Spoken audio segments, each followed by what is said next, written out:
Hello and welcome to another episode of the discussion. Today we're talking about one of my favorite childhood games and the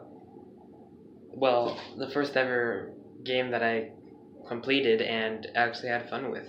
So I'm pretty sure most of you have heard of it, but if not, then today we're going to be going over it and how it's kind of affected how I play video games nowadays. So let's talk about Paper Mario, the Thousand Year Door. Alright, let's divide this video into three sections. The story, the mechanics that I like about it and the parts I like about it, and the extra stuff that's also pretty good. So the story. Alright, if you haven't played the game, then I recommend getting an emulator unless you have like a mobile device, then sorry you can't do it. But if you have a laptop, you can get an emulator. If you have a Wii or a GameCube, you can download Paper Mario Thousand Year Door and get like one of those GameCube controllers. But let's talk about it. So when I was around the age of probably like 9 or 8, I don't know, somewhere around my younger years, I had a GameCube, and one of the games I had mainly that I played was Mario Party 7. And I kind of got bored of that every once in a while, and conveniently, there was another GameCube game at a nearby video game store that sadly closed a few months ago, but it had the game Paper Mario The Thousand Year Door. I picked it up, and ever since then, whenever we went over there to rent movies, I would always get the game. I would always rent it, I would always play it, and I had a lot of fun. I always got stuck on a few parts. For any players of it, you remember the Hooktail, in order to get into Hooktail's castle. I didn't even know how to do it. Like, I found the stones, but I didn't know where to put them, and then I realized that they were at the beginning of Petal Meadows. But we're getting sidetracked, so let's start off with the story. The story begins with Princess Peach getting a map, and from a future antagonist, Mario comes to Rookport, which is the new area of the place, and he meets his first partner, Goombella, which is a reference to Goombario in the original Paper Mario. Basically, they face the X-Nauts and first ever battle tutorial against Lord Crump, who is basically the leader of the X-Nauts, but one of the henchmen of Grodus, who is another antagonist who is very important in this series. So basically, after they fight, Mario meets Goombella, and they talk with the professor. The professor reveals that map relates to the crystal stars, and that apparently Princess Peach was searching for them. So once that happens, then they go on a journey, going through Petal Meadows to find the first crystal star and meeting Kooper. They go to Chapter 2, Boggly Woods, and they defeat the other antagonists, which are the Shadow Sisters, and meet Flurry, who can help with her ability to blow away paper, and they get the second crystal star. The third chapter, they head to the sky in what's called Glitzville, in a kind of like rank system where you beat certain enemies under certain objectives, which I kind of hated, but you get one of the new partners, which is a Yoshi, which is pretty cool.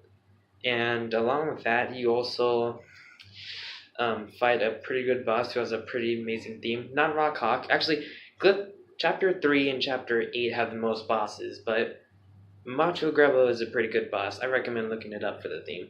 In Chapter 4, Mario meets another partner, which is actually an antagonist that he fought in the second chapter, who feels betrayed by her sisters, named Vivian, because her sisters belittle her. Basically, in that chapter, he faces a ghost who steals his body, and that chapter is kind of a pain for most people because it involves a lot of backtracking.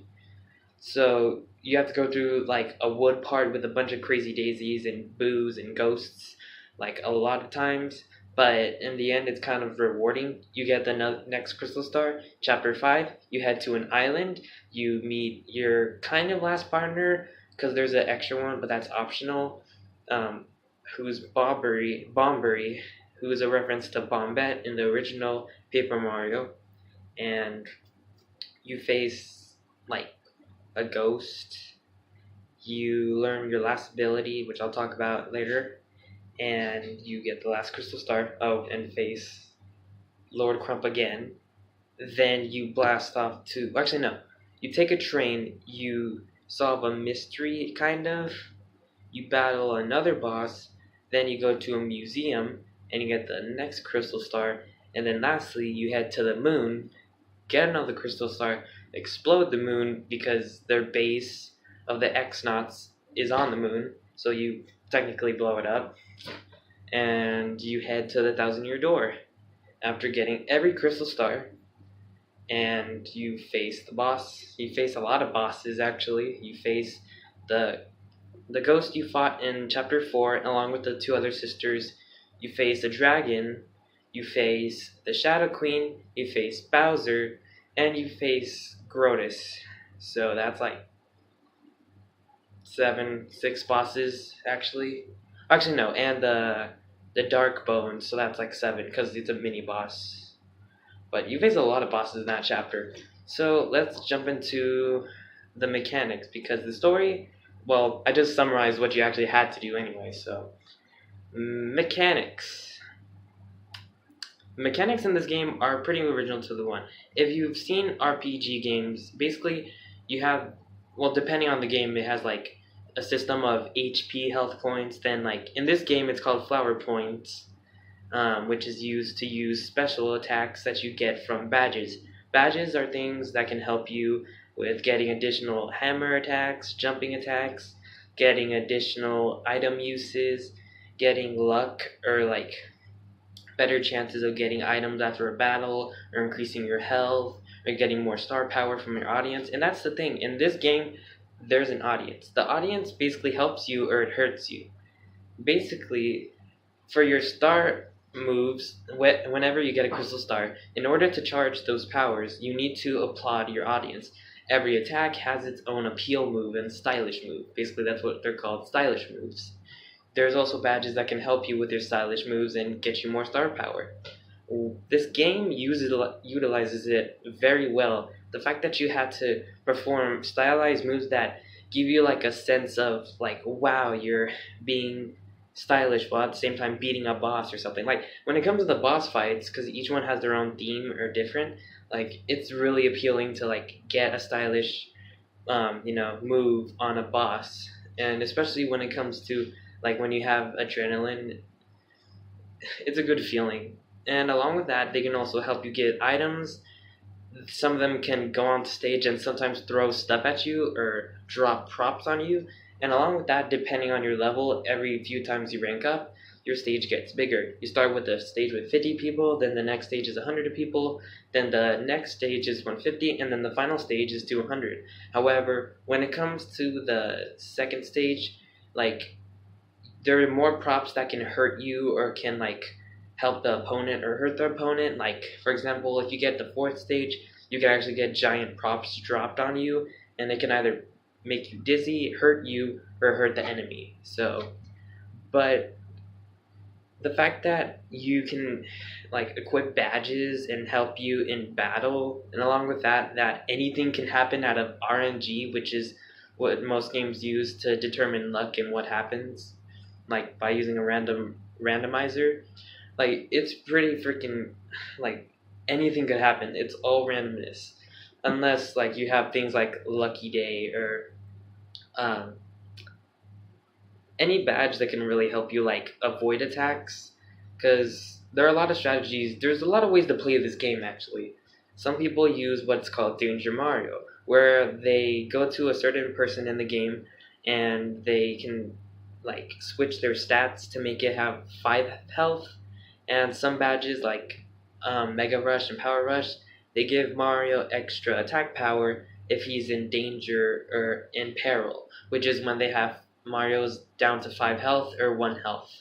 So, and that gives them a lot of power. I mean, sure, like you have the Super Guard, which is like this game's version of counter attacks, and regular guard, but like that decreases your damage. It doesn't make it invincible.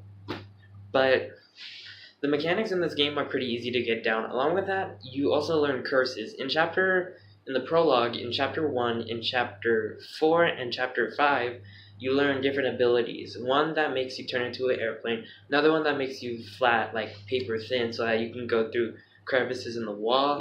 Another one makes you turn into a rolling tube, so you can fit through tiny spaces. And then a fourth one makes you turn into a boat, which you need a.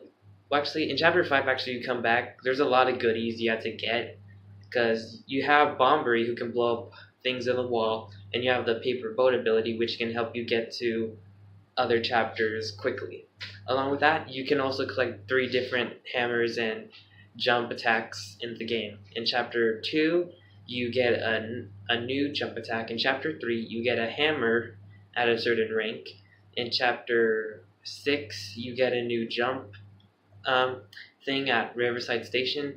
And then it's optional, actually no, it's actually required anyway to get to chapter 7, to use that said boots to like hit up a chest, and then the chest itself has the Ultra Hammer, which is the last hammer of the game.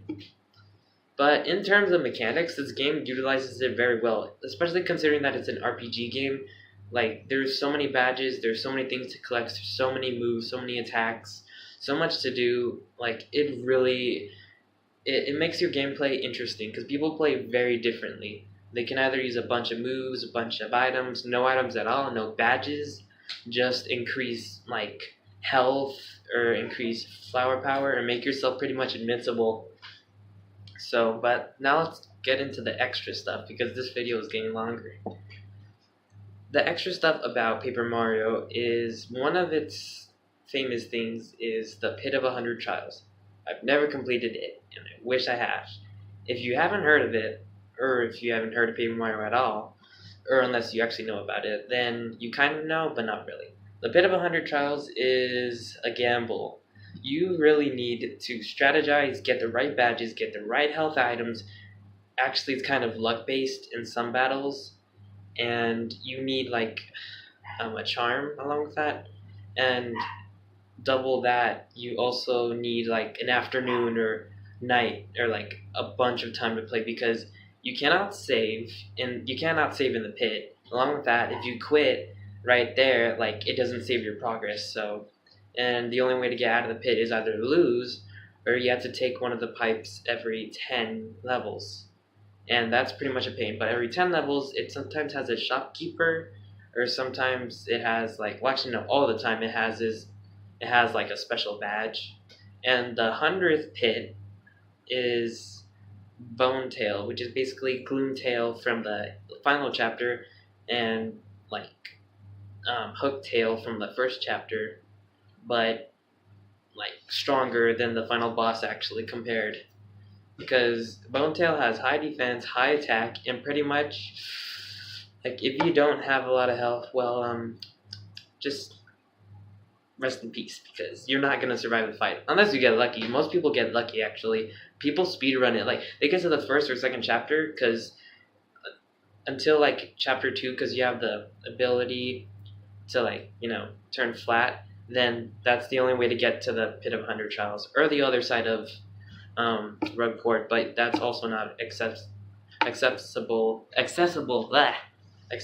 until chapter 3. But I haven't completed. I think I made it up to like around the 70s or 80s, because each time you go down, there's always certain enemies you faced from a recent chapter, or new enemies. But when you get to pit 70 and 80, like, you get newer enemies, but they are harder. Very harder. Like, you got Badge Bandits, you got Amazy Daisies, you got Wizards, you got Piranha Plants, Tarantulas, you've got a bunch of enemies, Dark Lakitus. There are a bunch of enemies that aren't really seen in the game, and they're only actually, like, available in the Pit of 100 Trials. So, but the prize for getting it is kind of, but not really worth it.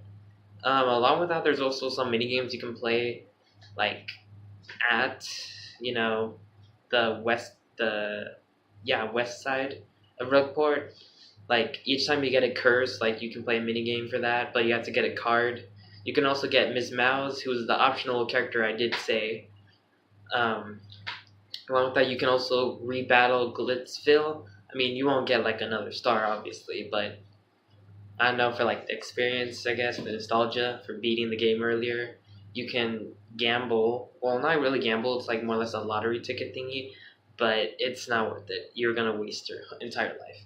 You can complete quests. You can level up your partners like fully, collect all badges, collect all recipes. There's a bunch to do after the game's over. Just like Super Paper Mario and Paper Mario. Well, not really. Like there's other stuff you can do after the game's over, but like the feeling of just completing the game is overall something to be proud of. I mean, I haven't completed the game Paper Mario: Thousand Year Door for a little bit of time, but when I actually did, I was proud because it took me an entire century to do it.